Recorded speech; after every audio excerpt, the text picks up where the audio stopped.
And Are You Okay is a not safe for work podcast, so any young listeners are discouraged from continuing. However, we literally have no way to track that, so do whatever the hell you want and enjoy the show.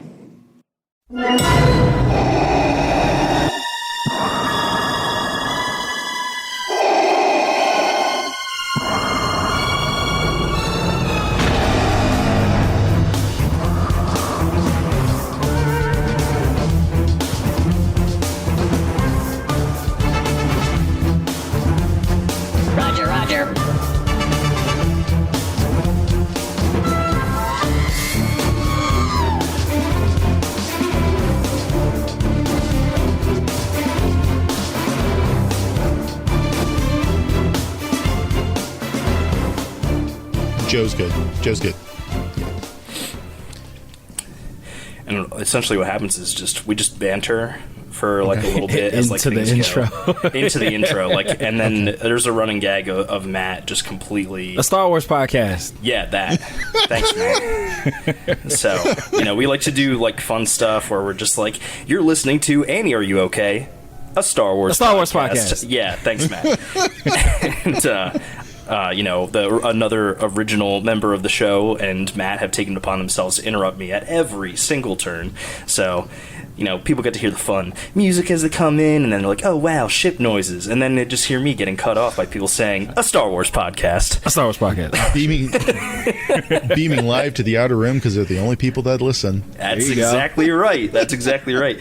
Well, I feel like everybody in the mid-rim are a bunch of snobs. They are like mid-rim people are a bunch of all these core world people. The mid-rim is kind of like the suburbs. They think they're fancy and rich, but in reality, they're just too scared to live in the inner cities. So it's just a bunch of fucking cowards. So I'm a mid-rim bitch. That's how I do it here. Catch me out in the suburbs of the galaxy. Well, you've heard his voice, Titan of the tabletop. We have friend from our old fandom spotlight days doing live panels with him. Happy to have Joe Davis on Annie, Are You Okay? A Star Wars podcast. Thank you so much for joining us, Joe. Glad to have you here with me and Matt. I am so excited to be here. It's just fun to talk with you guys. I'm just excited. And this show's good. Mandalorian's like the best Star Wars thing to come out in forever. Man, loving it. It's so great to have you. Yali mentioned, she was like, I reached out to Joe, and we were like, yes, bring Joe on. please. We love Joe. Like, my Mondays are like my only evenings that are like completely packed, and the rest of my life is, oh look, this emergency happened. But generally, I try to make time. Joe in case we need a third spot. This is one of the revolving talking heads that I mentioned we were going to try and mix into the show, and I'm just very excited to have you here talking Mando Season 3, Chapter 22, the episode A Star Wars podcast. Season. Oh, shit. Thank you, Matt.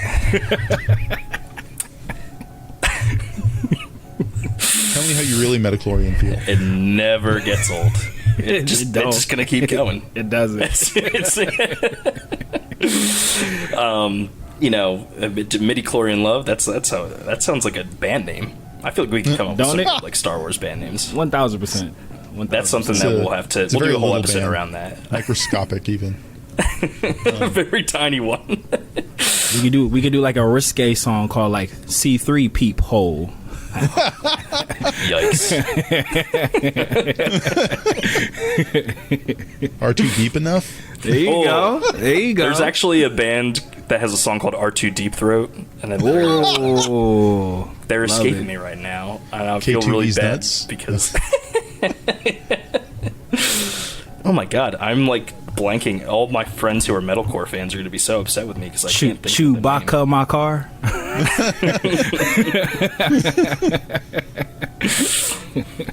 It's going to be great. We're going to go platinum, guys. Yeah, that's right. Jizz music? No, sorry. Oh, that's canon. That's canon. My favorite jizz musician. They knew what they were doing. They playing the cock out there. What? Destroying the youth. Destroying the youth. Oh, man. Always. So let's, I guess, dive into this episode. We start off with some... right in. That's right. Hit the sounder. Bam. And we coming through here. And Joe doesn't know that I put the sounders in the post. so every time we say it, he's probably going to be confused. It's fine. It's okay. We're not. This is also a no-cut podcast, so this is everything's if it's set on the mic, behind the scenes. If you watch the commentary on the DVD, that's what you're getting here. Yo, as a kid, I used to do that all the time. Like watching the commentary on an all-audio show. Exactly. You just hear people talking over themselves the whole time. That's what the show is, I feel like. A Star Wars podcast. I got you this time. Bitch. Yeah, bastard. Dank Ferrick. That's right. He's bringing out the canon cursing here. You feel me? Poodoo. Yeah, scruffy looking nerf herder. Oh. Dude, that's our word. Who you calling nerf herder? That's our word collectively. Who you calling nerf herder? So we start this episode off with some aquatic love, and I think it's funny that this is the second time Bryce Dallas Howard has had to show aquatic aliens being intimate with each other, but I enjoyed it. I mean, I also think it was we don't really get to see kind of how other sci-fi shows like bleed into Star Wars shows, but did that deck not feel super Star Trek to anybody else? 1000%. Oh, very. Yeah. How'd you feel about the floating tank? What's the show with the guy Seth MacFarlane? He had like a space show that was kind of like Galaxy Quest. That's what it reminded me of. Yep. It actually kind of put me off. I'm like, why the hell does she have a tank and the rest of these Korans don't? Thanks. and she didn't even need it. It retracted, and she was able to sit in a regular chair. And she was dry as a bone. What was the whole point of that thing? Is water just like more comfortable? Maybe they think better there. Sure, but then it's kind of a dick move to the rest of her crew. Like the rest of them have to be all dry out there waiting while she's floating in a tank being happy. It's like when Boba Fett got addicted to them Bacta baths. He's just like, it's just a choice at this point. Like, I was going to say this. What if they can only eat in water and that's why she was in it? Brought the like little fish appetizer. Yeah, I need when they, like at the end of the season when they do like the deep dives behind each episode, I need an explanation. The Disney gallery. Yeah. I need an explanation behind that damn tank. So it's really funny too because my wife and I deal with a lot of Shakespearean junk. She's a teacher and I used to work in the schools as well, and I'm just like sitting here, so this is how Romeo and Juliet should have ended, because it's basically what was going on here. I love how like the Romeo in the scenario was just like, I'll never leave, you're the love of my life, and she was just like, yeah, you kind of got to go. Bro, flavor of the month, sending you out. We're gonna die. She was like, I love you too, but I love life a bit more. Like, we'll see each other again, probably not, but like go ahead. I'll bring you in for one last tentacly embrace, right? Like, because I thought like when he was just like, I'll never leave, I thought Romeo and Juliet, she was gonna like, yes, fuck your rules, but she was like, damn, they make good points. The Mandalorians are just sitting there in the ship. Wrong answer, but okay. Right. It was kind of like maybe not ideal to see them flex their muscle without actually doing anything, but and then you have the line about like, oh yeah, well, like anything can buy loyalty, even credits, yet they wouldn't take the credit offer to let him go in peace. This is like, okay. Yeah, she definitely should have like, well, if that's the case, how much to turn a blind eye to this? Yeah. How much, y'all? What's the donation to your Mandalorian ball needed to overlook this infraction? But having a Star Destroyer is a mighty big muscle to flex. It is. Yeah. You don't really need to do much when you just pull up in that, bro. And that was like a command ship Star Destroyer, wasn't it? It wasn't just some like regular like fleet ship. It was.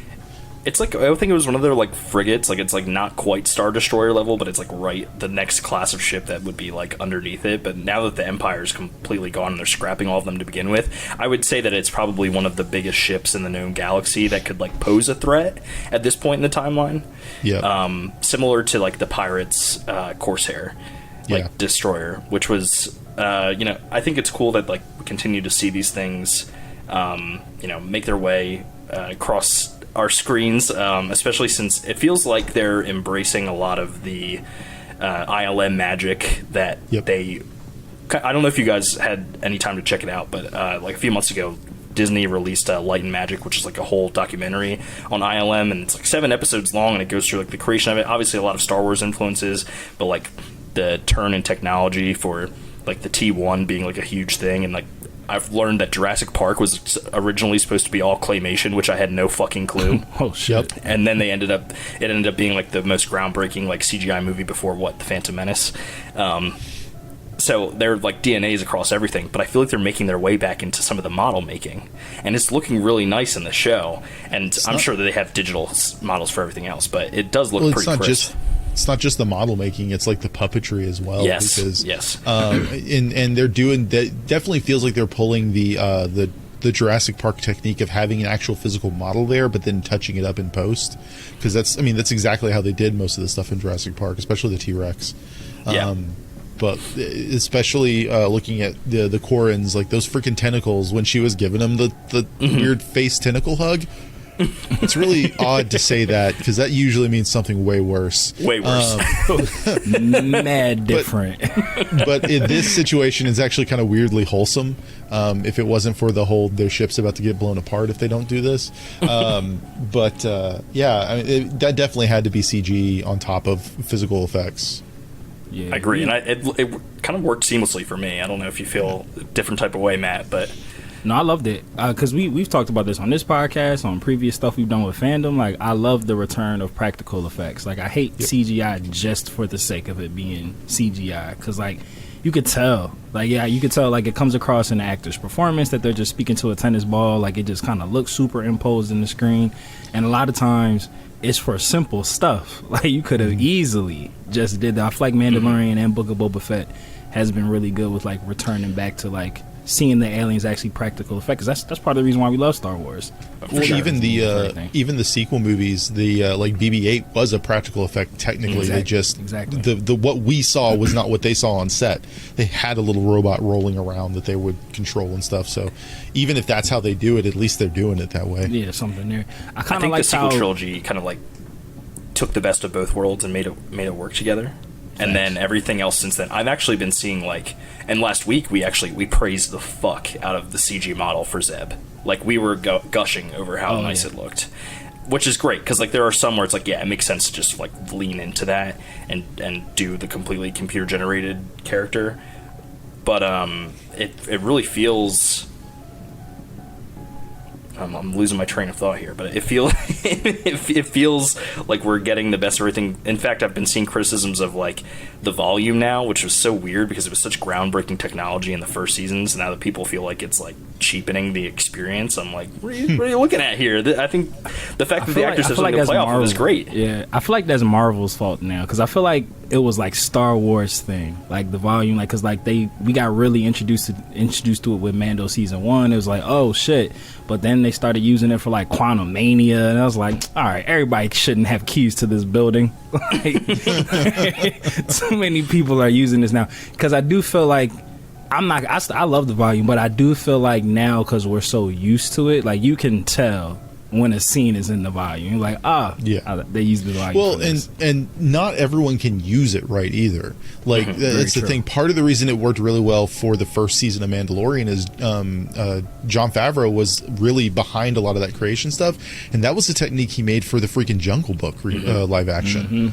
That's the whole reason. Which is the best live action Disney movie. To this day, it's the only one that looks decent. And that is just this decent, period. All the other ones are ass. Because he filmed Lion King in the Unreal Engine, which is, I think, what they used to generate the sets on the volume screens. If I'm not mistaken. Sure, but without that physical touch, that physical like actual presence location, then there's something lost. Like it's the Who Framed Roger Rabbit paradox. It's like that's the only one that looked good of being like the live action plus the animation. All the other stuff that kind of came after it wasn't as good. Like it was fine. Like Cool World was Cool World, but nobody cared. Nobody cared because it looked good. They cared because it was awakening something in them. Love it. No, I agree wholeheartedly. But I'm always a proponent. Like if you can use a practical effect, you should, especially with like fantasy stuff, because it's like we already have to suspend our disbelief, so be able to like see it in real time. It's like, oh shit, they actually made it. This looks great. Like this is awesome. But I really seeing people touch stuff, right? I was about to, on the touching stuff. I thought it was hilarious, like how like the anatomy of the two faces, like they couldn't kiss. So it was like, that wasn't the only question that came up because Ash was like, "How do they?" I'm like, "Don't even try." I'm with it. They both evolved on kiss. They both evolved on the same planet, sure, but I doubt they evolved to be compatible. Hey man, if Lando can fuck droids, then they're finding a way. They're finding a way.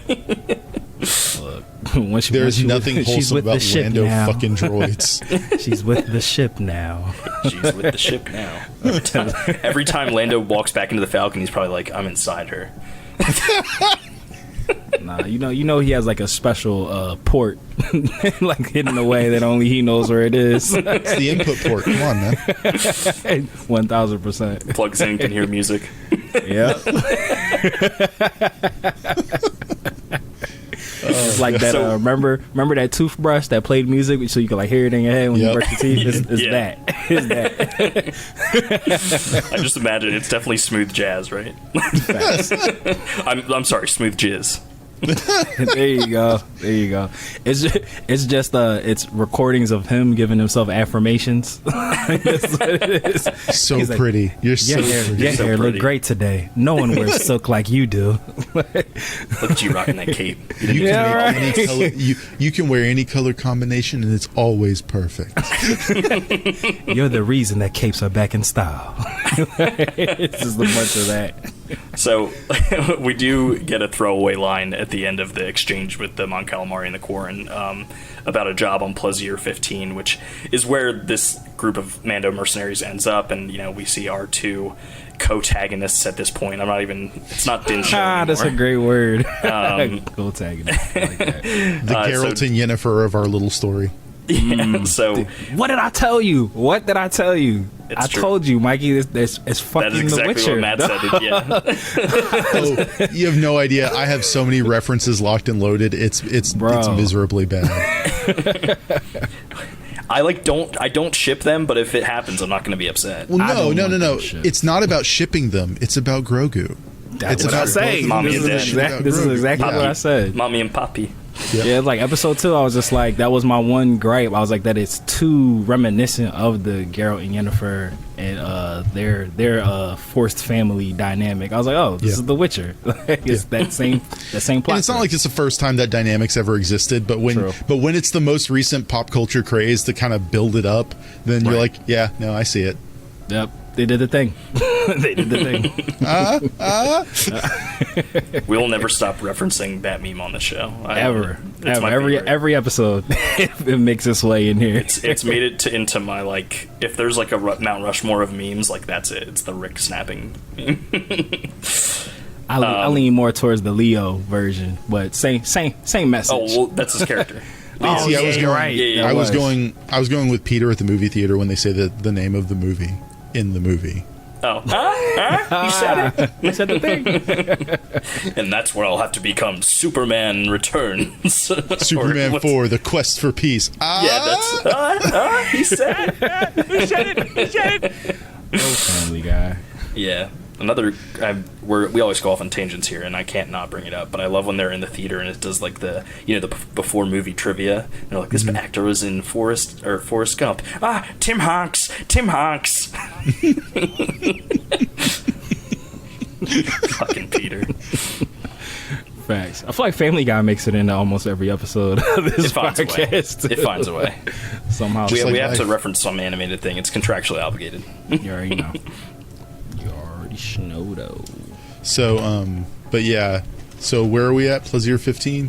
Plazir-15. We have Daddy and Mommy coming with their little Grogu to Plazir-15. Which, can I just say Plazir-15 sounds as if Matt Berry was saying pleasure. Which Matt Berry was in the Book of Boba Fett. So, yeah. Plazir-15. Plazir-15. Plazir-15. It's a very fancy planet. So in the trailers for this show, I thought that this was a flashback to Mandalore because of the domed cities and like the grass and foliage. I was like, oh, we're gonna get to see like Mandalore in its prime before all the Civil War, and it's like, nope, this is a completely different planet. They totally bait and switched us. They knew they were like, this is gonna trick people. Thanks. They did that shit on purpose. But I do like that as they enter like the city limits, it's like, you have no control here. We're gonna fucking bring you to our tube. And then given some very strong Logan's Run vibes, and for sure. And then also my significant other, who loves to add commentary while we're watching, said, "That's Epcot." And I was like, holy shit, that's Epcot. It's just because it's in Florida, it sank slowly into the muck, and it's just the top part of Epcot. New headcanon. Galaxy's Edge expanded even further than I thought. Shit. Disney going Disney. They gonna get that money. Disney didn't build Epcot. They discovered Epcot. Plazir-15 is just Earth. Oh my god. Plot twist. I guess the galaxy wasn't far away all along. That's how they got us off the trail. They was like, we don't want people to know that this is based off real events. They're gonna start asking questions. You know, I can chalk that up to just George Lucas fuckery. So it really wasn't far away, but he didn't. You know, he didn't have it planned. He said, "I know too much. It's far away. It's far away." He was covering the tracks. Yep. Star Wars is just a government conspiracy at this point. There you go. So we have Bo-Katan and Din and Grogu make their way into a nice dining hall that was very reminiscent to me of some of the Bespin dining halls. So it was kind of like cool to see them take a fancier part of Star Wars and like kind of like model it a little bit after. And as they enter the room with a bunch of decorative aliens, we hear the like completely recognizable voice of Jack Black. He's across the table, and I don't think there's one person. I love that they did that though. Yeah, watching the show like in the far shot, but you heard his voice. It was like, is that Jack Black? Everyone knew. Like it was one of those things where I was like, I don't need to be right next to this character to know who the fuck that is. And I was instantly hyped. Two things that gave it away. It was the voice and the beard. Because he's grown that beard recently, that huge beard. And you're just like, wait, no. It's elegant. No. I love it. But then it's like totally. They hit you over the face with that. Like I was like Jack Black, I'm already hype. And then we get to the end of the table and it's Lizzo, and I'm like, what the fuck? You could have given me 2 million guesses, and I never would have been like, yeah, Lizzo's fucking cameoing in the Mandalorian. It's Book of Boba Fett all over again with Thundercat being a cyberdoc. Not only that, Thundercat got the end credit scene for the last episode. Yeah, right. Like, and that's not like a condemnation. That's just freaking rad. Like it is. It's rad. This is one of my favorite things about Star Wars is when you have celebrities or just random people that like people know about, celebrities, musicians, whoever, that love Star Wars genuinely get to be in Star Wars. Like freaking Simon Pegg is Ankar Plot, and then Daniel Craig is some random stormtrooper, and all sorts of crap like that. Like this is continuing that tradition. It's like the best thing in the world to me. It's awesome, and Bad Batch has had a ton of it as well. So Joe, I don't know if you're caught up with Bad Batch, but like definitely check it out. Like 4 episodes in the first season, and then That's so it. one of the things for where a ride, like, buddy. yeah, it is a wild ride. But like the one thing that I'm like, I'll always be upset about it because I feel like the prime opportunity to do it was in the Book of Boba Fett and they didn't capitalize on this. But Simon Pegg also voices Dengar in the Clone Wars. And I'm like, yeah, dude, just fucking bring him back as Dengar. Like, put him into live action. Like, it'd be the perfect age. Like, it was like, it just felt like it lined up really well. Correct me if I'm wrong, because you guys are way more into the animated stuff than I have been. But in the last episode, there was a cameo from a character in Rebels, correct? The dude voiced by Stephen Bloom? Yes, Zeb. Yep. Okay. Yep. Okay. I was making sure. I was like, I think that's him.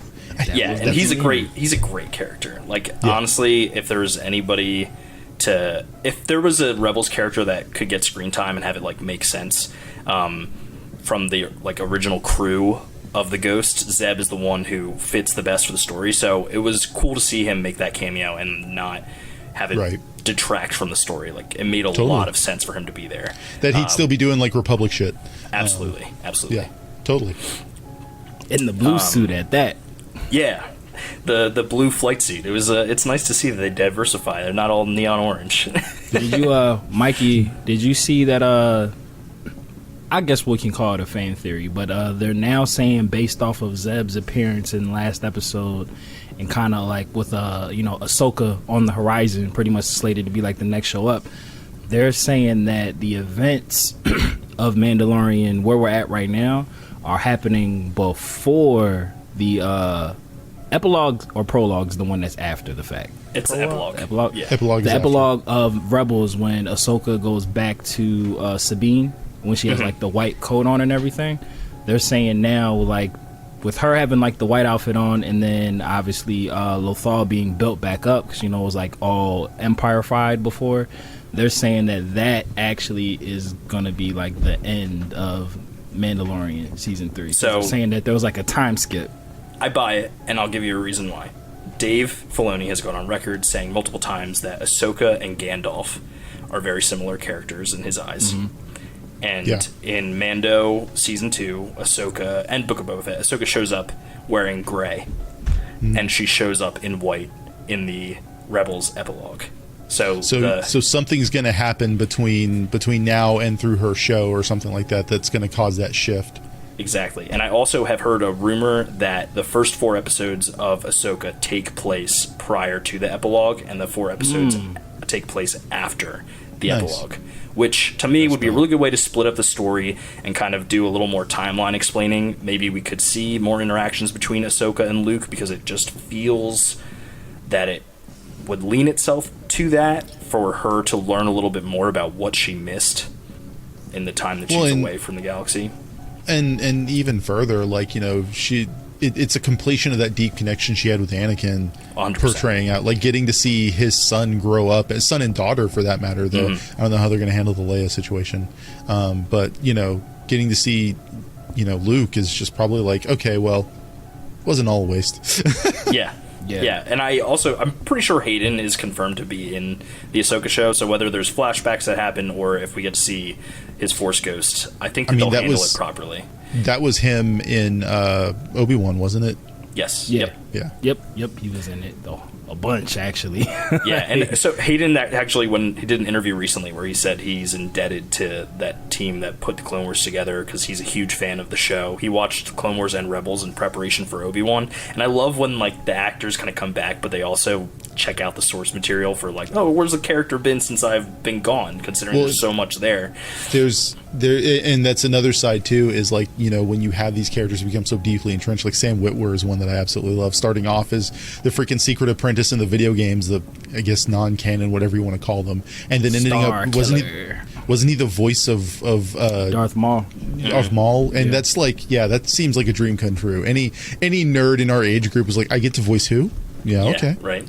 I will, like, if they can find a way to make it work and add Starkiller into canon somehow, that'd be dope. Sign me up. I'm there. I love Sam Witwer. He's a every time he has a role in Star Wars, he knocks it out of the park. His best work is probably as Maul, but I'd be lying if I said I didn't want to just see Starkiller on screen. They'd have to nerf him a ton for it to make sense, but I still want to see him.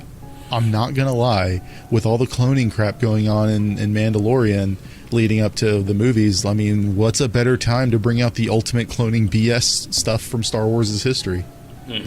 Facts. It's not. It's also, the cloning's not just happening in Mando. Let me tell you, it's everywhere. It's definitely everywhere. You just gotta dive in a little bit deeper into that bad batch, man. I mean, that's kind of where it really got started anyway. Let's be honest. It's true, but there's just a lot of cherry picking from Legends, which I very much appreciate, because they're making. Listen, I think if we're being real, a lot of those stories were conflicting with each other. It didn't totally straight up make ass. sense. Also ass. like terrible, some of them. Some really good diamonds in the rough, and some really great characters and places and settings. So to be picky and choosy with that stuff, to bring it in, to pay homage to it, but make it fit within canon, I'm all on board for. I mean, they brought arguably one of the best things Legends gave us, and it's freaking, I can't even remember his name now, the Chiss. Grand Admiral Thrawn. Yeah, Thrawn. It was the best. Yeah. And his role in Rebels is awesome, and even some of the new canon novels, still written by Timothy Zahn, who was the person who brought him into Star Wars to begin with. So, nice. Big deals here. We have a guest on the pod, Matt. Every time. I'm not even gonna open up the floodgates and let her say something, because she's like, stop. Just ignore the man behind the green curtain. It's okay. Star Wars is for the youth as well. It's true. Nah, she hostile takeovers when I let her get her creative endeavors off. It doesn't stop. Said, don't forget to like and subscribe. When she turns it on, you see she's waiting. She's like, "Yo, just let me out, bro." Just let me say one thing. But yeah, Mike. But they were saying, like in Rebels, the part, spoiler alert. I won't say too much because I know Joe, you probably gonna watch it at some point in time. I'm still gonna watch it even if I'm spoiled. After the part where her and Ezra, when he saves her from like the duel and stuff in like the temple and whatnot, when she like goes off, when Ezra's just like, yeah, like do what you got to do and then come find me. They're saying like what she did in Mandalorian season 2 is where she went. And that's why she wasn't like around everybody. She went off to like get information on Thrawn and stuff. And then when she gathered the information, which I would assume happens in like the first half of the show, like you were saying, if they split it, when she goes back to Sabine in the epilogue, she has like gotten a lead on where Ezra's at, and that's why she went to go get her. So I think that's a logical step for it. And I also, we gave a spoiler warning last week when we did our Bad Batch discussion at the end of the episode, but Rebels has been finished for literally 5 years, so I think the statute of limitations on that, and I don't want to ruin anyone's experience, but you are listening to a Star Wars podcast, so stop. I'm the kind of person though that like, you know, I can get spoiled to it and it's still fine because then I'm just like, now I'm watching for the other stuff that I don't have to be like paying attention for or whatever, and I'm still going to watch it anyway. It doesn't matter. I am well aware of general pop culture crap that I've never seen before in my life. Like I know how Game of Thrones goes every season. I know how it operates. I've only ever seen the first season. I was gonna say I know every important detail because Game of Thrones fans have literally no chill, and I've never watched the show. They've beaten it over my head like a baseball bat. That's facts. Eight. Wait, that's a different TV show. 9 to 10 years of my life, I won't do that. So Plazir-15, we have Jack Black and Lizzo. I don't even remember their names because I was just so excited to see Jack Black and Lizzo. She's the Duchess. The Duchess. There we go. Yeah, that's a nice little touch considering there's another Duchess in Mandalore.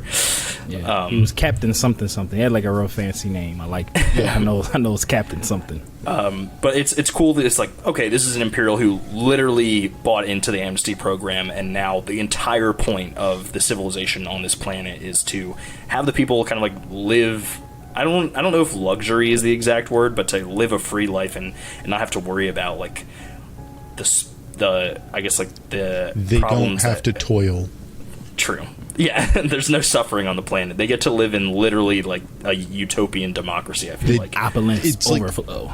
They all do white collar jobs if they do jobs at all. It's like it's a bunch of artists and bureaucrats, and that's about it. Because they're cops on the streets, or they're whatever they're called. They're peacekeeping force. They can't carry weapons because of the treaty. Right. And then they had to hire an outside force for military might just to protect them from like raiders and bandits and crap. And it's I like to make the joke every time, like every planet on Star Wars has a long storied history of like single biome planets. There's no such thing as a regular realistic planet with multiple biomes.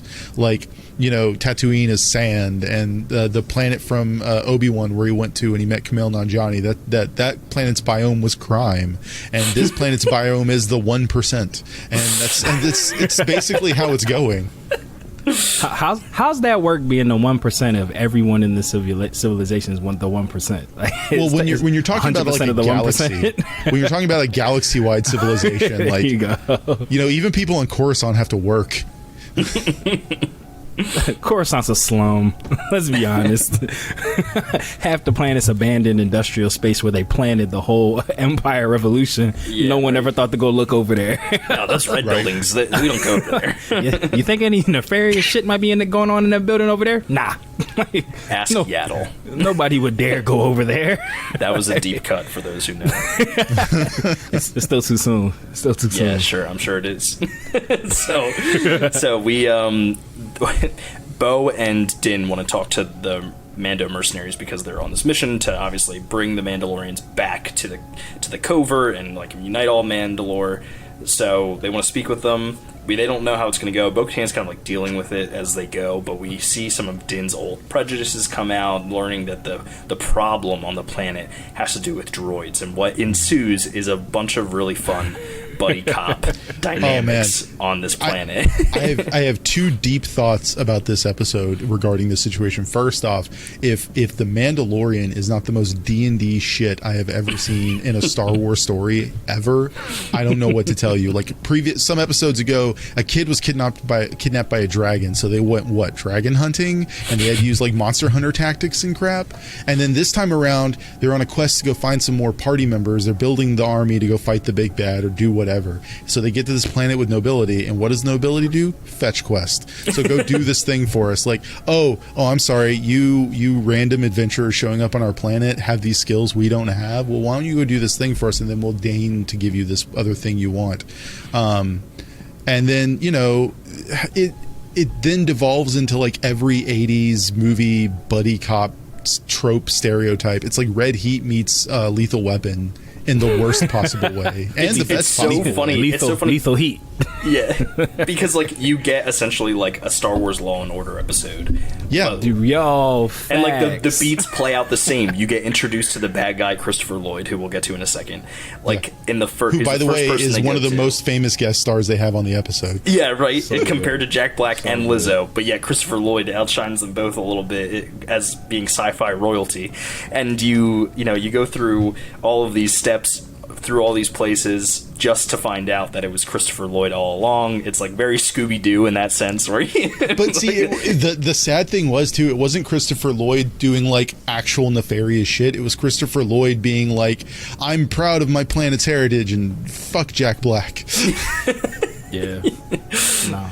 I love the use of the word separatist again. It's been a while since we've heard. Yeah. Oh, they invoked Count Dooku's name. It's like, right? Yeah. Man, they really. I teared up Christopher a little bit. calling out another Christopher. Like, there you go. There you go. No, yeah, that was great. And like you were saying, Mikey, especially like we talked about this a bit last week, like how the parallels between like what's going on in Mandalorian and like what's happening on Bad Batch, like the episodes are kind of like running congruently, like, and it's way too close to not be intentional.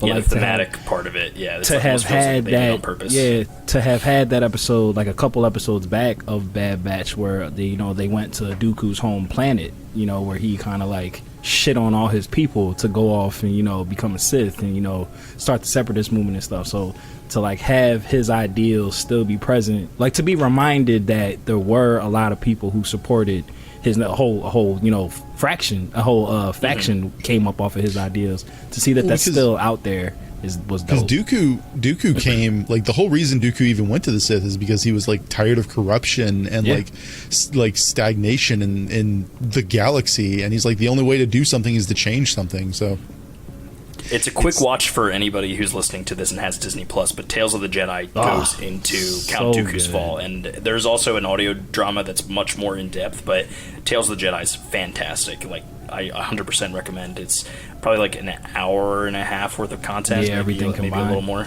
I know it's popular nowadays to like to actually say like, oh man, the prequel trilogy is actually good, really, and been on that bandwagon. Mm-hmm. I'm not personally a fan, but I've always been a person that's been like, even the worst Star Wars thing, I find things I love in it. Yeah. And I'm never gonna tell you no, you're bad because you like Phantom Menace. I'm sorry, it's got Duel of Fates and freaking Darth Maul. Those like the two best things ever given to Star Wars ever. So. And if it wasn't for the Phantom Menace, we wouldn't have Mando's badass new ship. So, facts.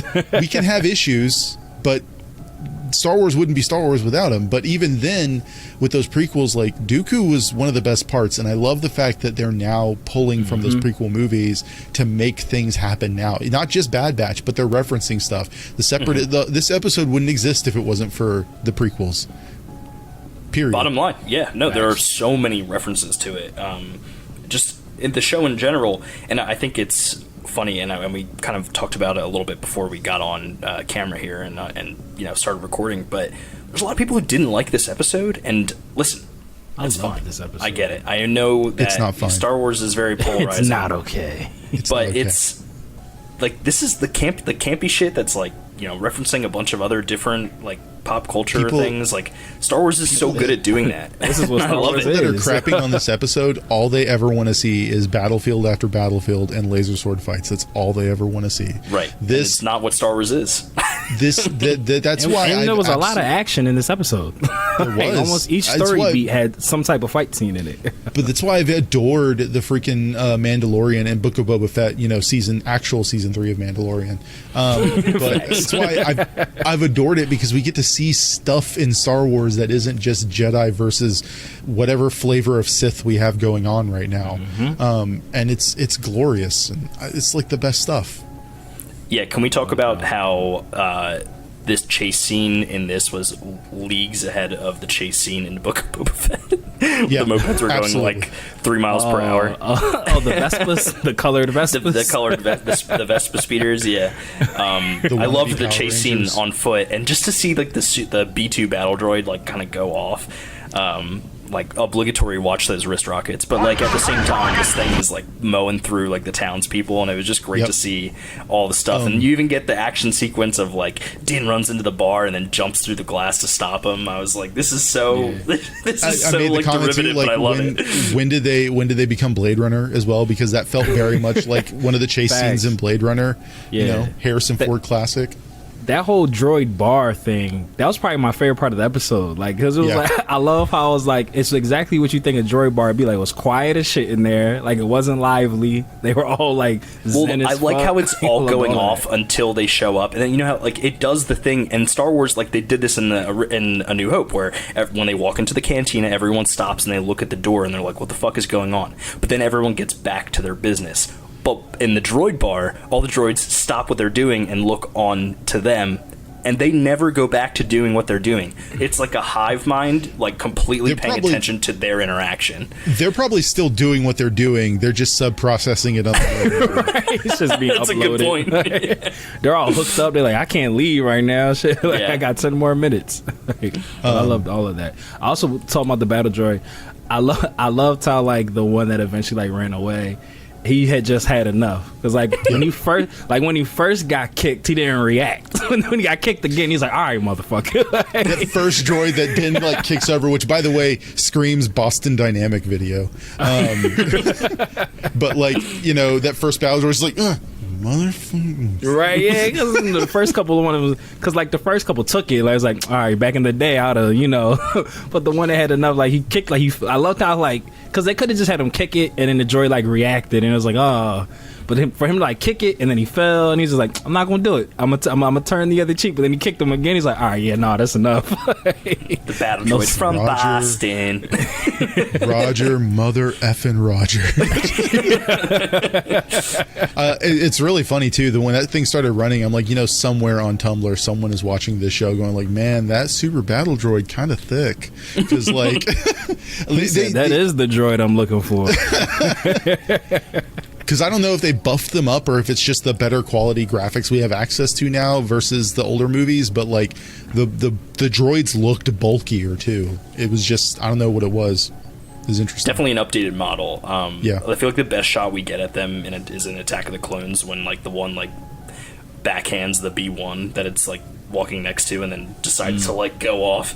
But other than that, we don't get to see them much in live action. So yeah, it was cool to see it just like in its towering presence. And it was a fun chase sequence. The droid bar is great. We get all that information, and then we do the classic like, oh, there's the forensic side of things, and it's like zoom in, analyze. Oh, turn the axis on that. Oh, there's writing on it. Like, is there a barcode on that bullet? Enhance. And all the while, this is a cool thing, and I don't know if you guys felt that this came off of it, but when the ball droid pulls the liquid out of the other one, I think that's what corrupted the ball droid. Yeah, it's 100%. Yeah. Okay, I was like, this isn't too far of a leap, but I feel like there was random ones going haywire. So what was the common denominator here? And I was like, okay, cool. This is like, it makes sense within universe. This episode introduced something I'd never heard of before in Star Wars. I'm not sure if it existed. I'm sure it's possible it did, because there's a lot of stuff in like any of these Star Wars that existed for a long time. They just, not everyone knew about them, except apparently Dave Filoni. But like the idea that the droids drink this oil or consume this oil not only to like improve their lubrication, but it also has like system patches. Updates and shit. It's like that's how they get their system patches. So like now they have to go to the bar.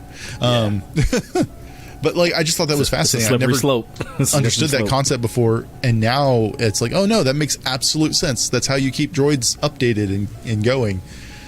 It makes sense why they can live for so long, other than being mechanic, right? But right. The bartender gives a really good explanation about like we have so much more to give, like we live much longer than organics.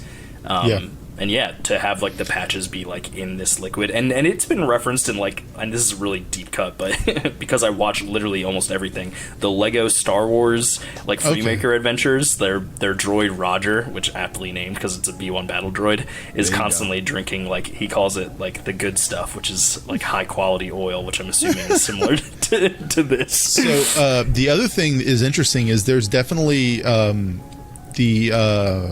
the red herring vibe that like a Law and Order episode would have. When we first started going this, I'm like, oh man, what if this is like a droid revolution happening? Like the droids are tired of literally being the workforce, and that's all they have. And then when the droids start talking, I'm like, oh, so they're just like, well, it's better than not being active. Yeah, because like when the bartender droid was talking, like just like his cadence and tone, I was like, that motherfucker did it. I was like, he did it, because he was just like, I have no idea what you're talking about. At the end of the day, I was half expecting the battle droid running through the city to like end up at a hangar, and there's the Millennium Falcon with like the computers hooked up, and it was L3 the whole time. It was L3 the whole time. It's fucking Zemo from Marvel. It's crossover. Fucking crossover. But clarify something for me, because maybe I missed it and I did get a bit confused, because I know it was the I guess the stream for Double Entendre, Don't Ask Me How, that was affecting them. But didn't the chain code say that battle droid was purchased by Christopher Lloyd's character? That was the nanobots that were in the were machines, yeah. Okay, gotcha. Well, it's less that they were purchased as they were imported by. True. Okay. Yeah. Just the nanobots, not the droid itself. Right. Correct. The batch of the corrupted oil was imported by him. That got sent to the bar. Got it. Because I was like, what are the odds that there was a corrupted batch and the droid that he bought was the one that got into it? But all right, cool. The chain code was on the. I gotcha. Was on the bad batch. So damn, missed opportunity. They should have said that. I know, right? So when Din and Bo go back and confront Doc Brown, because I can't remember his name either, Constable Doc Brown. I don't know. He goes off on his diatribe about Count Dooku, and they stop him from doing from hitting the big red button, which was very Chekhov's gun. They show that obviously because it was like, okay, yeah, he's not gonna turn them off. He was going to turn them all on. Yeah, I mean, a Star Wars podcast. Yeah, the bald Christopher Lloyd. Like, you can't have Christopher Lloyd with a bald head and not see Uncle Fester. Like I had to like separate myself from him. Like I'm so used to him with hair. And like last time I had seen him like in a outing, he had like a head full of hair. So must have went bald for a choice. But I was at the Uncle very Fester. Least. He had like the ring of hair. Right. He's had that a long time. But this is like, I didn't know his ears were that big. That's what I'm saying. Like Uncle Fester. Yeah. And then he kind of was like hunched over too. Like he's kind of like it's Uncle Fester. Christopher Lloyd, Morgan Freeman and Maggie Smith from Harry Potter. They've just been old their whole lives. Like I've never seen them young. Dude, we were watching when she passed away not too long ago, watching some old video retrospectives of Angela Lansbury, like even in her 20s. I'm like, oh, she looks the same as she did like in her 60s. I'm just like, Christopher Lloyd's just been Doc Brown. Do you think they'll say that about Paul Rudd when he's like 70? That he always looked like he was 40? He always looked like he's in his 30s and shit. He probably the opposite version. Like he just always looked young. And he'll just be like, look at us. Look at us. So, obviously, they bring him to the Duchess and our little General Jack Black here. I don't even know. Captain Jack Black. I'm sorry, Captain Jack Black. Captain Koopa. Yeah, that's right. Bowser himself. And this is a big week for him. He's had a big day. Yeah. Look at him. Yeah, look at him. Look at Jack. and they're playing like space crochet, and we'll get into. There's lots to go over in our segment, Baby Yoda's cutest moments, but so many. Some cool sequences there, and very ornate Lizzo's her dress or cape or whatever. What's that? The dress train that it was all holographic. That was a nice touch. It was great to have them they had a lot of dialogue. I was actually pretty surprised by how much they gave Jack Black and Lizzo. I was happy about it. Which, by the way, they had great chemistry. They were amazing on screen together. 1,000%. It really fit. Their energies match each other, which I know it sounds weird, but it definitely works. 1,000%. And they knight our little green companion, and as we know they now can go talk to the mercenaries, which leads us to me kind of something that we've been waiting for a long time, and it was an explanation as to why Bo-Katan can finally have the Darksaber back. And I called it. Yes. I was kind of wondering if that was going to come into play too. Like when she saved him, I'm like, yeah, but, and he even said, my life's in your debt, twice now. And I'm like, I was like, it's Harry Potter. I was like, Harry disarmed Draco. That was his wand now. But yeah, Bugman was the keeper of the Dark Blade. Yeah, for 30 seconds. And really what it is and if you go through the history of the blade, there's tons of people who should be quote unquote its rightful owner. Right. But it's back into Bo-Katan's hand after a brutal fight with Axe Woves, which I thought was really well choreographed. Kind of got to see them. Awesome. I don't know if they had stunt performers or if they did it themselves. If they did it themselves, kudos on them. One thing that I can always say about The Mandalorian is that the action sequences never feel half-assed. They always they feel like some of the best and smoothest in Star Wars, other than maybe the Duel of Fates and Revenge of the Battle of Heroes. That jetpack dropkick was clean. So it cool. was Facts. her opening. I'm like, yes, that's amazing. No, I love the jetpack part, and when he went to go throw her off the wing of the ship, and she grabs him, and then he fell and she landed on his feet. I feel like that was the moment he's like, I quit. I'm done. He got her. What the fuck? I mean, he got some clean hits in. Yes, I'm gonna give it to him. But ultimately, that was her buying her time just to be a badass. Oh yeah, no. Sasha Banks knew from the rip he was about to lose. She was super concerned the whole fight. She's like, damn, I'm about to follow. She knows what Bo-Katan's capable of. Exactly. Sure. She was like, fuck, I gotta explain why I chose his side now. Whoops. So to dip back into the reluctant family theory, I do feel that they are going to share the Darksaber. There's just a piece of me that feels like it's not completely booze. Well, the whole arc of this season has really been all of the Mandalorians kind of coming to grip with things need to change because the stagnation is what's killing all of them. So I wonder if that's going to be one of the biggest one was in the last episode to me when the armor is she walks both worlds. She's cool. Yeah, I think there's some ulterior motives to the armorer's thinking, but I don't trust that shady bitch. I agree with your I know. I agree with your statement though. I do think that most of the Mandalorians are coming to terms with the fact that if they don't adapt, they will become extinct. Yeah. More than just one way. 2 ways. 3 ways. 4 ways. The way is whatever way that helps them survive. Right. Exactly. I mean, Mythosaur brings a new age. Which goes back to the same revolving issue that we keep. I wouldn't even say an issue. I guess it's a conundrum. Who's the antagonist of this season when we only have 2 more episodes left? Well, they hinted that what's-his-face was broken out of jail. Moff Gideon. Moff Gideon. I mean, it would suck if we just had the greatest hits, but it is what it is, I guess. I know, Mikey, you had kind of, and it kind now that we know, because we kind of all grouply speculated that the Mandalorians were being framed for his breakout, but there was still that tiny part that we had kind of talked about it last week that maybe Bo's rogue group did break him out, know, because they were just kind of doing their own thing, but seeing how willingly they kind of are willing to follow her, it doesn't seem like they're the bad guys here. So it's we got 2 episodes left. I want to throw this out there. I mentioned to my wife whenever we were watching it that Werner Herzog didn't die in the first season, right? He got away. He gets shot. Pretty sure he gets shot. But people have survived much worse in Star Wars, so sure. I mean, Anakin for starters. But if he's alive, and even if he's not, he was proof that they had Beskar somewhere. Yeah. So yeah, the framing makes sense. The question is who.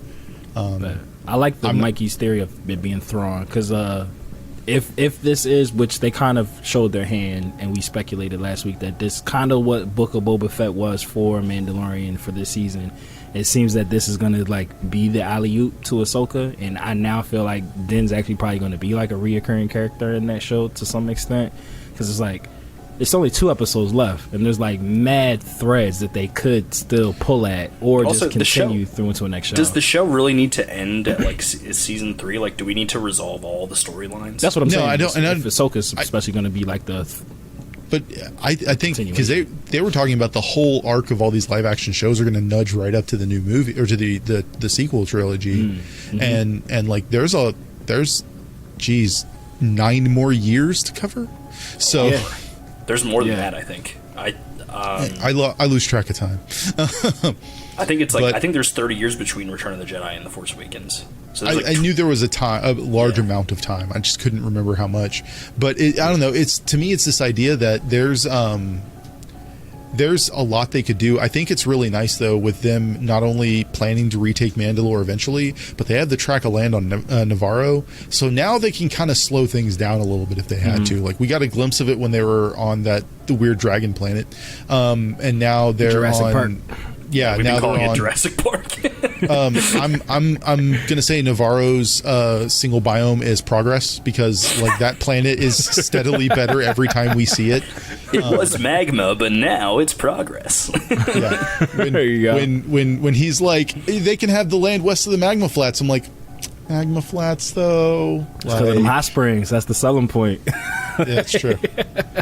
Just a bunch of Mandalorians with their armor off, but still their helmets on. Just like that's what I picture. I feel like in his spare time from not running Navarro, Grief is like a real estate agent, and he's just been trying to get rid of that property for so long. The hot springs are actually sulfur springs. I can't move this damn property. He's like, Mando. It's just sulfur springs. So what he does is he gives it to the Mandalorians and writes it off as a charitable donation. Yet at the same time, they're the only ones who can live there because they can filter out the because the mass. Yup. That's exactly what this is. He's like, got a buyer. But yeah, I don't know. I'm interested to see the direction they go now that they've started getting more Mandalorians back. And it seems like there's always more, like showing up randomly. Yeah. Mm-hmm. Like previously, when it was the cohort, the only ones that seemed to be alive were the Armor and Maz Vizsla. Yeah, it was only 2 of them. And then suddenly there's like 40 of them, and it's the same thing with Bo-Katan's group. It was like Bo-Katan and Axe, and I can't remember the other Sasha Banks. Sasha Banks, the wrestling Mandalorian. It was the 3 of them, and now there's like 70 of them or something like that, like enough to power an entire fleet going. I'm like, what? Where are these other Mandalorians that they're tracking down? Like, there's also a bunch from. So I mentioned this, and Rebels does spend a bit of time on Mandalorian. There's Mandalorian characters introduced, some related to Sabine, who is also Mandalorian, who happened to be a main character on Rebels. There's a lot of people where I'm like, did they die in the Purge? What's going on with them? Is there a chance that they could show up in the Ahsoka series or in this Mandalorian series? It makes a lot of sense.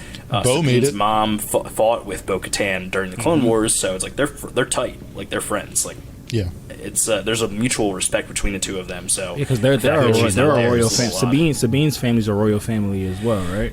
Yeah, they are the the Stewarts. They're like the ruling family of Clan Ren. They're the Stewarts of Gondor. Spelled W-R-E-N, nothing to do with like Kylo Ren and the Knights of Ren. It's different. Allegedly, different sect. Nothing to do. I mean, they're right. Outside of their comics, they don't really have a whole backstory. Could be them. Could be them. You never know. The Knights of Ren. The Knights of Ren are just all masked warriors with like impeccable fighting skills. What if it was like some members of House Ren that defected to the First Order and became like weapons trainers? That'd be dope. Oh my god! And they don't. They follow the way because they don't take their masks off. Yeah. I know they have like a prequel comic series that I've heard was canon, but it's like I feel like they're cool enough that they should have like a live action adaptation to like flesh that out, because that was such a throwaway way. The thing is I think you can trilogies. you can keep that comic book, because I've read it. You can keep that comic book and write a show around it. Yeah, involving those characters. I'd be with or that. have their show take place during the sequel trilogy after the events of like The Force Awakens would make the most sense to me, of like fleshing out their character and seeing like how, because the fact that The Force Awakens and The Last Jedi happen literally back to back, but then there's the year gap between The Last Jedi and Rise of Skywalker. Yeah, there's a lot of time, I time. think, to play in there, and there's obviously Kylo Ren has a mission to find Sith artifacts and like the Sith Wayfinder, so I think that could be interesting. Absolutely, and especially for that, for it to have gone the way it went for Ben Solo, and for that to have been such a big part of his story, like to not flesh that out. I mean, but it took us this long for us to finally fill in the holes between the End of Return and the sequel trilogy, and we're not even close to filling that hole. There's a lot there. So, we'll get there. But isn't to the timeline thing? Isn't Mandalorian, wasn't season 1 like 10 years after Return? 5. So 9 5. after All right. Return. So we still I have thought it was 25 9. years. Yeah, I thought it was like 9 or 10 years. It's 5. It's 5. Cool. Well, there's something that's 9 ABY. When I looked it up, it was saying it was 9. Well, 9 thinking the same ABY thing. is 5 years, because you have to. After the Battle of Yavin, it's not the end of Return of the Jedi. It's after New Hope. Yeah, no, that makes sense. That makes sense. Because So- BABY would be New Hope and then everything. Yeah, no, Exactly. That makes sense. Yeah. So because New Empire's Hope is like the midpoint. Empire is like a month after New Hope, and then Jedi is like 3 years. Because depending on who you ask. Yeah. Right. But I've always subscribed to the 3 years theory. which is weird, because like we're gonna find Han. You know where he was taken. It's Tatooine. It's always Tatooine. Build up a plan. There's this whole comic book arc called War of the Bounty Hunters, where you find out that Han Solo's carbonite like slab has been passed along between a bunch of different places. Like Crimson Dawn comes back into like the fray, and it's a lot. It's a lot. So what you're I haven't saying read the whole is thing yet, but yeah, Jabba- it takes a while for him to get to Jabba. Jabba couldn't afford the upfront cost, so he got into like a deal with the other criminal a organizations. barter system. and then they had like a sharing agreement. All right, so we can stay with the Crimson Dawn on every Monday, Wednesday, and Friday, and then Jabba can have it every Sunday, Tuesday, and Thursday. That's and we'll what have took so alternating long. Saturdays. Luke and Leia had to figure out the sharing cycle. That's what took so long. They had to already, like, by the time they got to Jabba, Luke's just done, because he's already had to dismantle the Yuzon Vong. He had to dismantle the Crimson Dawn. It's just like, I'm done. Give me the damn carbonite worm. For 3 years, they kept visiting the place that it wasn't. Just And it's the kept fucking same- up the day. That's why the plan was so like Ocean's 11 kind of vibe. It was so perfectly primed, even though it looked like they were miserably failing the whole time, because this was the 4th time they've done it. Yep. Not to mention, Jabba couldn't figure out where he wanted to hang the damn thing. so- Exactly. And Luke's pissed because he's back on Tatooine. He's like, I never thought I'd come back here. I hate This place sand. is. I hate this place For some so reason, I much. hate sand. He's You know, I I just grew hate up sand here. so much. Just it's like genetic. Vader is like up in space, like, oh my god, same. When you and your son he share had doubts. like. He had doubts about Luke being his son up until that point. He's like, oh shit, that's definitely mine. I can't deny him no more.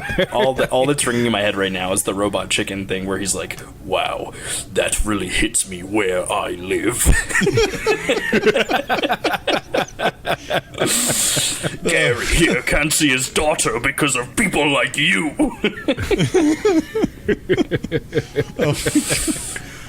Oh man.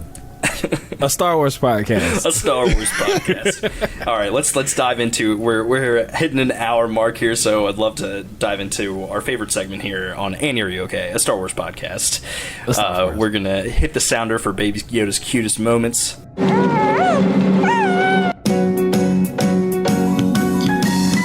It's Baby Yoda's cutest faces. I would like to see the baby. Okay. That's right. So many Dude. cute moments. Do I start?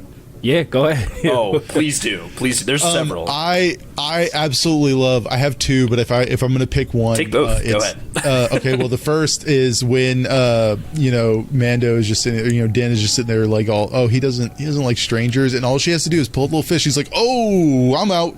Let's go. I love flipped. that. It's very much and like Din's reaction was like, "Oh, this one." it's not that like Yoda's cool with, or it's not that Grogu's cool with other people. It's the fact that he's like, you just embarrassed me in front of these people. There goes all of my bargaining power. And the other one is very easily Grogu being so cool with cheating. Yeah, 100%. 100%. Pushing the little millipede through the thing, getting Lizzo all the points. Like, they're the dynamic duo of whatever that sport is. Yeah. I love that he's always hanging onto her dress as well. Yeah. Oh, yeah. Amazing. He's got a new best friend. He's going to summon there. And then Captain Jack Black. Sorry, don't mean to disrespect the god. His reaction when she hit it, he was like, "That's never happened before." he's like 4 in a row. You're on a roll, my dear. That's never happened before. They're so saccharinely positive about each other. That was great. I'll throw it out there. Yeah, Grogu getting knighted. Come on. That was amazing. Great. And I feel like, listen, I know it's going to sound really dumb, but for people who have not watched the animated shows, I promise you this is going to play a role at some point down the line. I promise you. This relationship, the Lizzo and Jack Black, like all of that knighting, like this episode that you might think doesn't matter will end up playing out in some way and being significant in the future. It has to, because it doesn't matter as it stands. Like Yeah. that's the whole reason. 1000%. There's not a moment of Star Wars that's ever been wasted, and this is one of those moments. Yeah, 100%. I felt that way when they were having that conversation about the you scratch our back, we'll scratch your back, when they was just like, yo, you do this for us, like we'll acknowledge Mandalorian is like a sovereign state. I was like, oh, that's kind of major. That's a big deal. Yeah. That's like a really big deal. Yeah, and Bo-Katan even like you could see Din even like He's like, oh shit. he had that helmet tilt like Yeah. He's like, wait a minute. And like, it's not just like a sovereign nation; they're independent too, like independent of the New Exactly. Republic. So that's another big deal too. Currently in the timeline, to hold the independence, you've seen how much Grief Karga put kind of like weight into that, and having to reluctantly ask for the New Republic's help. I know it wasn't easy for him. So not just holding independence with a member of the whatever the program is called, the Imperial Reclamation Program or whatever, the amnesty, the amnesty program, and their entire planet is like filled with droids from both the Separatist movement and the Imperial movement. So like the fact that they're like able to hold on to their independence and their basically paradise planet, like that's not going to last. No, it's not, but it is a kind of good reminder from like I guess like general storytelling standpoint that people can change too, and that like not everybody who's associated with a certain group of people is necessarily written off, like, or like that they, we can't just write everybody off to be complete total pieces of shit by the factions. I just want to throw this out there that all it took for the Imperial officer to be like rehabilitated was just privilege. Like Wait, all those ones. So you're telling me that socialism works? What I'm saying is the socialism on Coruscant wasn't working because all those Imperial... all they was getting is little snack cakes. That's right. That's right. But on this planet, the ones on Coruscant were like probably like all they had to do is like a Moff roll up in there and be like, want to relive the glory days, and they all be like, yeah, let's go. All right, tasty cakes. I got it. So Coruscant is communism, but Plazir-15 is socialism. Well, I mean, I don't know how deep in the weeds you want to get into it, but Coruscant's also communism. They have a second-class citizen caste. It's the droids. True. That's facts.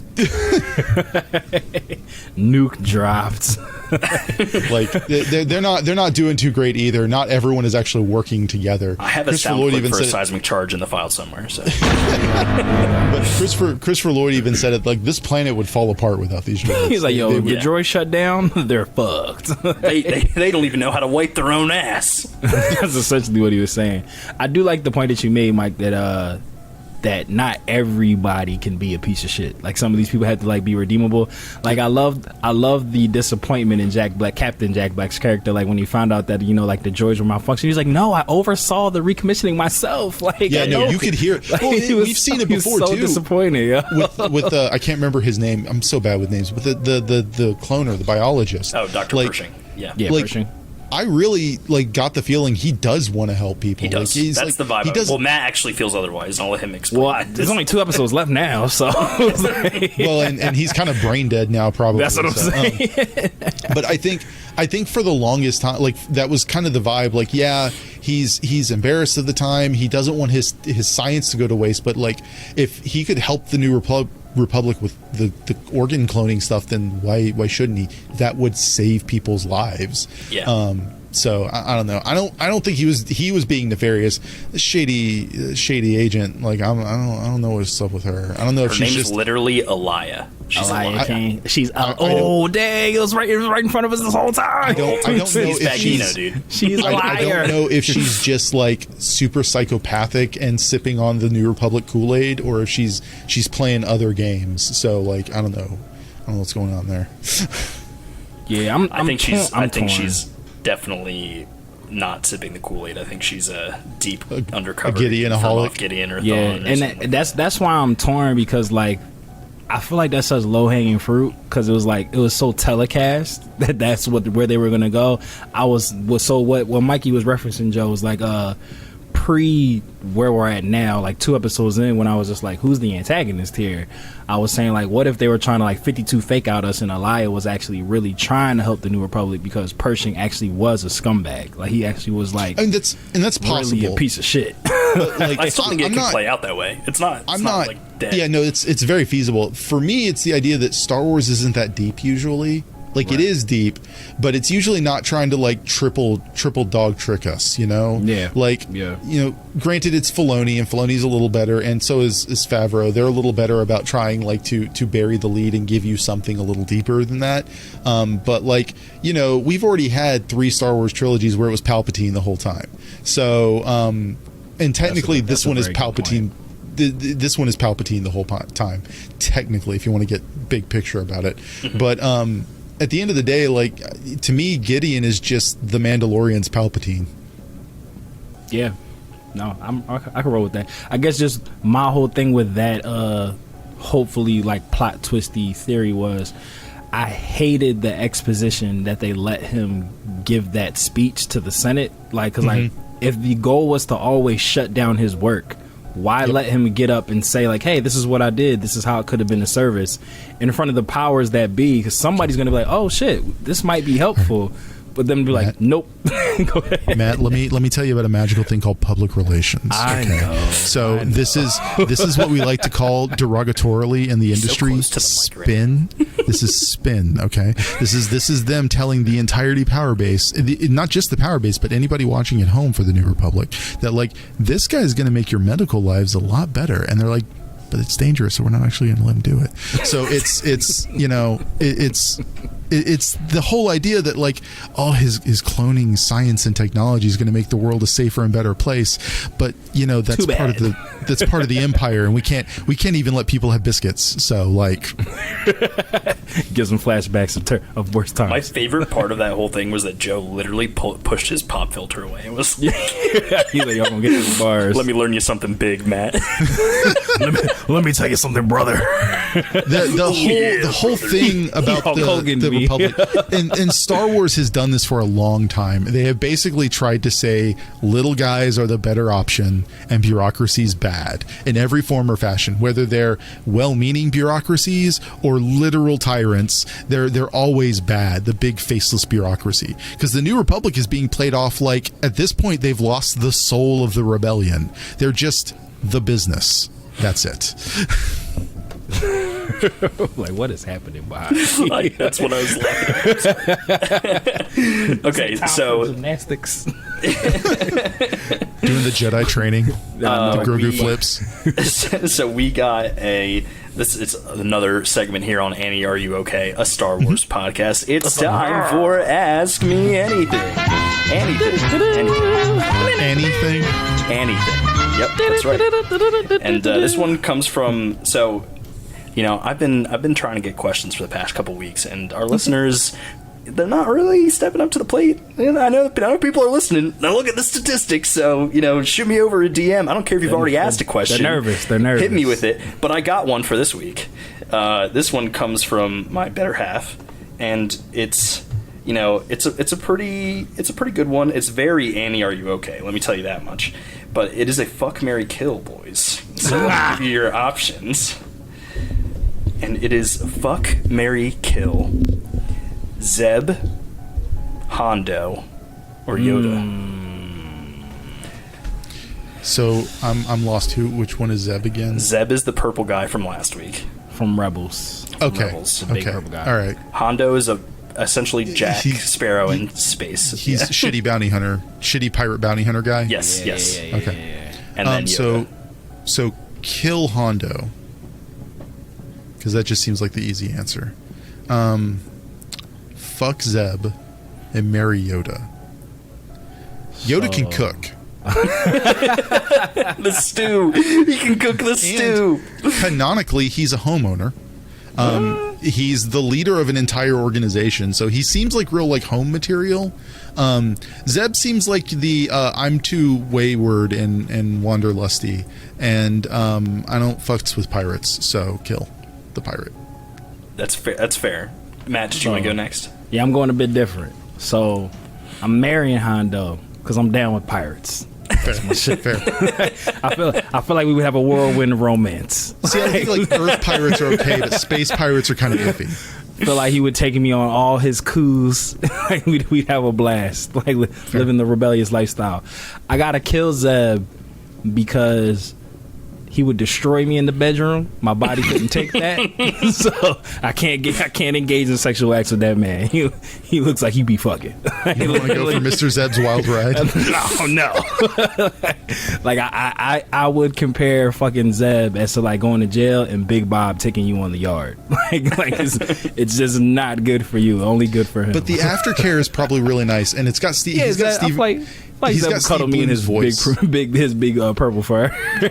He's got Steve Bloom's voice, so I can just close my eyes and pretend it's Spike Spiegel. That's Good true. night, Space Cowboy. That's an endearing comedy.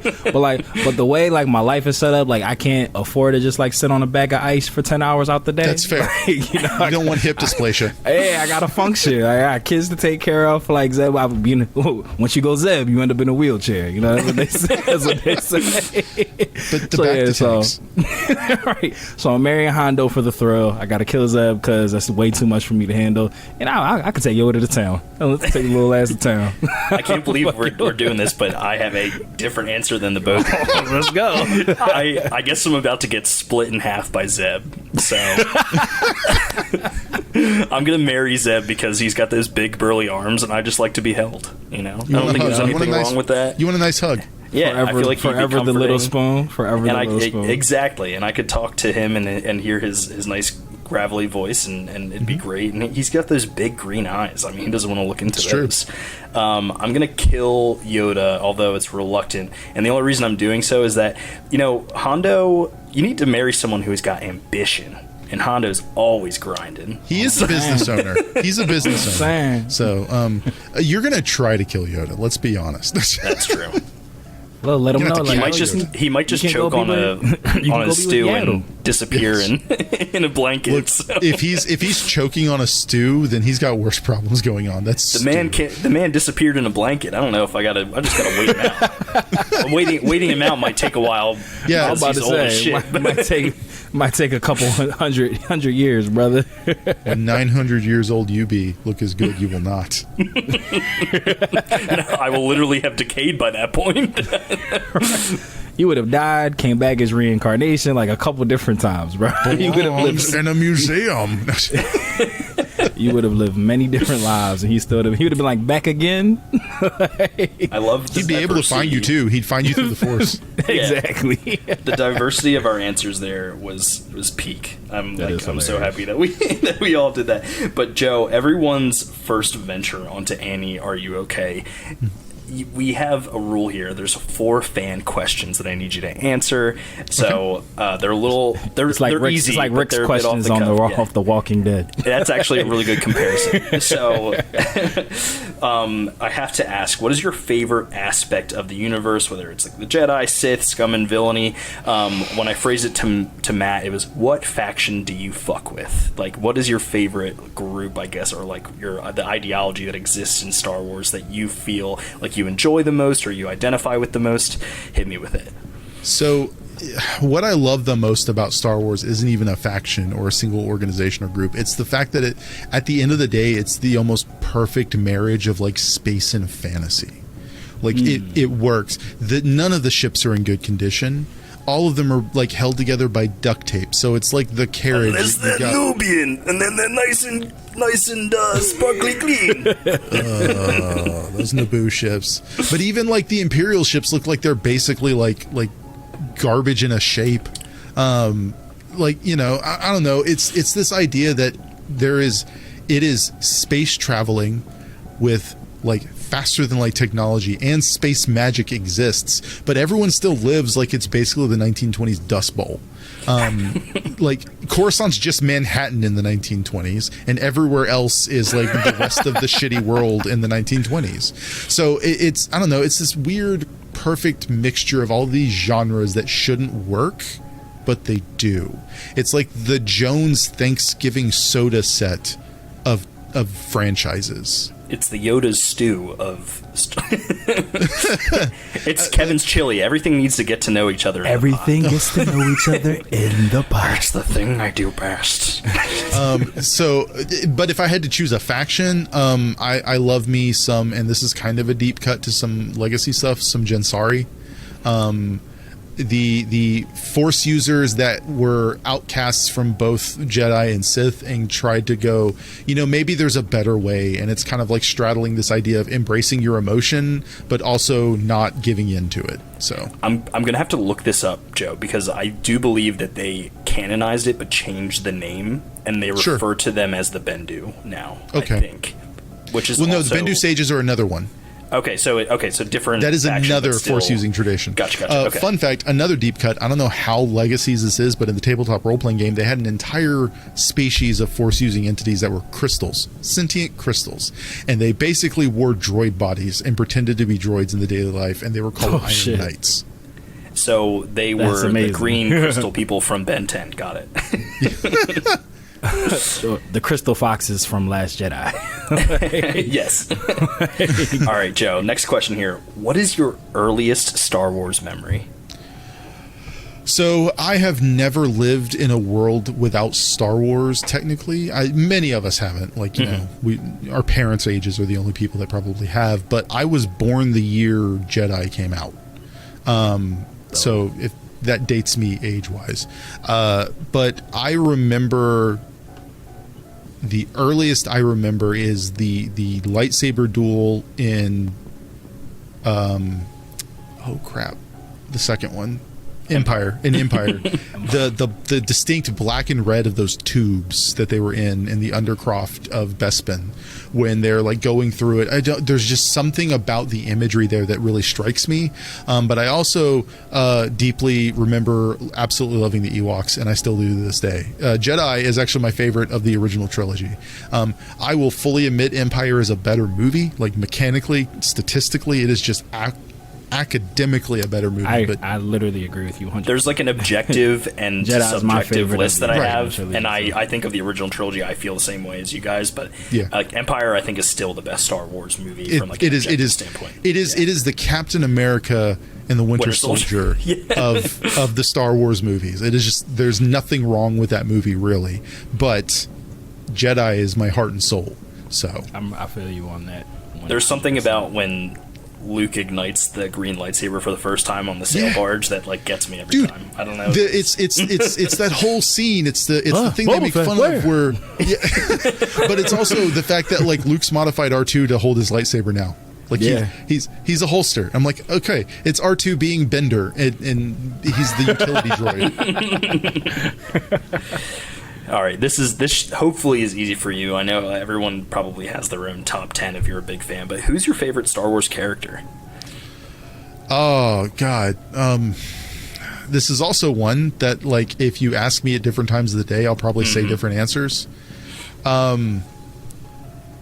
But if I had to sum it up, I really like Obi-Wan. And I think that was my answer too. For me, it's not just what he did in the original trilogy, but like Ewan McGregor really elevated the character. And even before the Obi-Wan series, he was easily my favorite character in the prequel trilogy, because he's, to me, what a Jedi should be. Like, they're smart, they're charismatic, they're witty, they strongly believe in justice, they are passionate, but they don't give in to those passions, and they, you know, you're very fortunate to have him as a master. Yeah, very fortunate. Until he cuts off your legs. Unless he sees you cutting fruit, then he'd be very grumpy. I guess it's fair. I do think and it's by funny. fruit, do you mean sand people?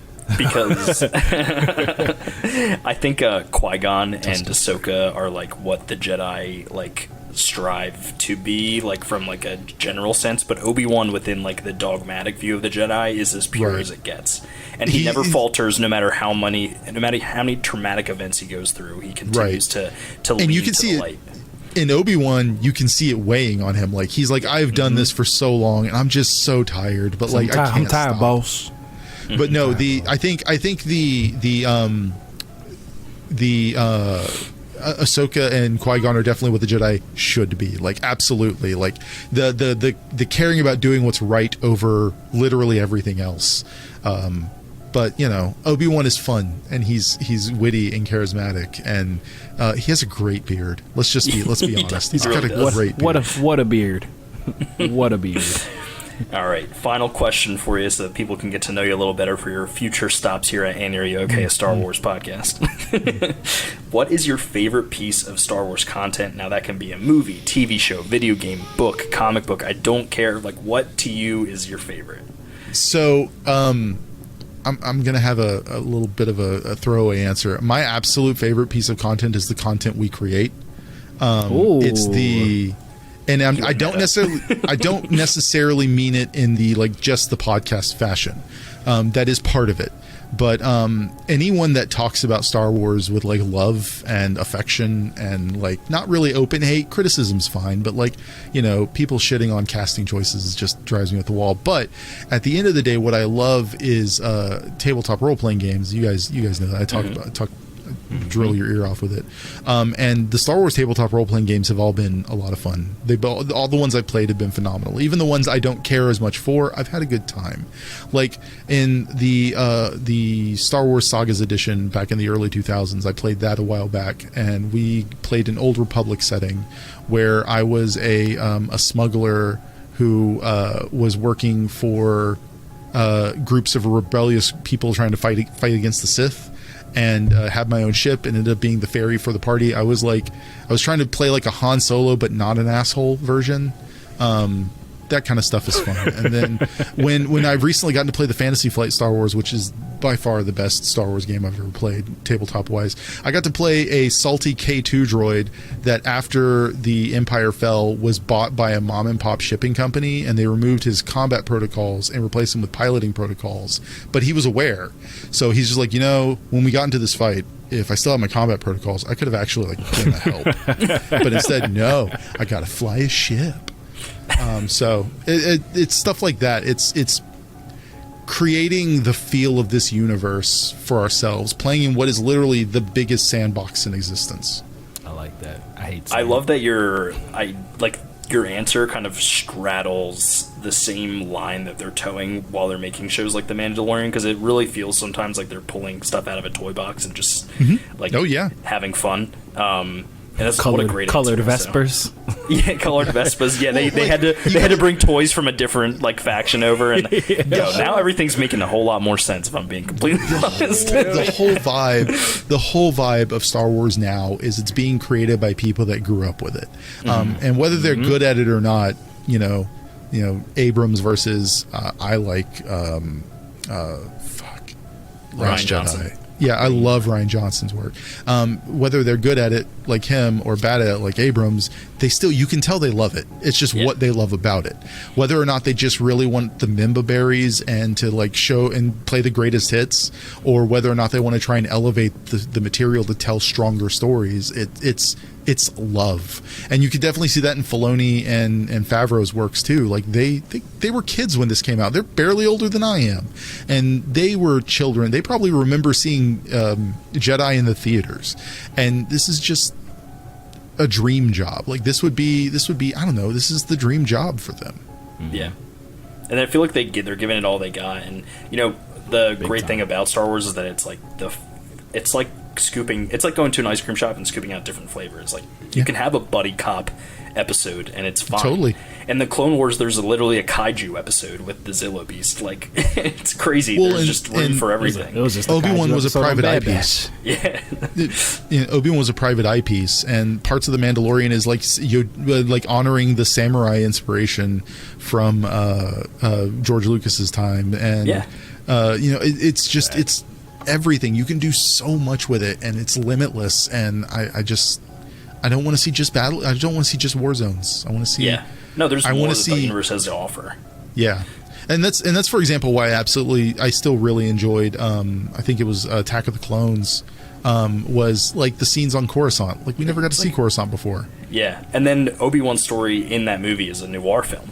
If you think about it, he's just being a detective the whole time. Facts. Big facts. Well, Joe, thank you so much for joining us.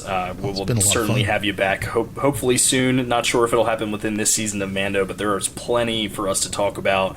Always great hearing your insights. And, we are going to plug ourselves really quick, but we'd love you to plug anything you got going on or people you want to just kind of shine some light on. Yeah, so totally. You can find me and Matt here at Annie Are You Okay? Every week we have episodes releasing on Mondays, and also go check us out on Dragon Ball for Life podcast. I am behind the scenes on that one, but you can hear Matt chop it up with our friend Trav. We have a huge interview releasing. As of this day, we record on Thursdays. Tomorrow, Friday, April 7th, our debut of the episode of Trav and Matt's interview with Chris Sabat, voice of Prince Vegeta. Everyone. All Might from My Hero Academia and Piccolo.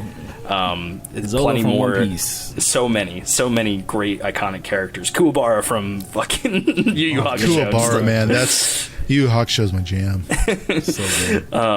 It's just it's an incredible interview. Obviously I hear it before everyone else does because I edit it, but please check it out. We'd really appreciate if there's crossover there for you. Definitely go check out what those guys are doing. You can follow our handles at Annie Are You Okay Pod or DB at DB4L_pod. And Matt, if you have anything else you need to say, get it off your chest, my friend. Yeah, like I tell y'all, every week you can find me all the same places you can find Mikey. You'll find me here. You'll find me over on DB4L, as he so eloquently put it. By the time you guys hear this on Monday, the Chris Sabat interview will have dropped that Friday, but we are recording on Thursday, so it drops tomorrow for us. Time, am I right? But support this pod, support that pod. We are humbly looking to be the Avengers of the podcasting nerd culture world. Nice. I feel like we are off to a pretty good start. So we appreciate all the support. Can I be Ant-Man?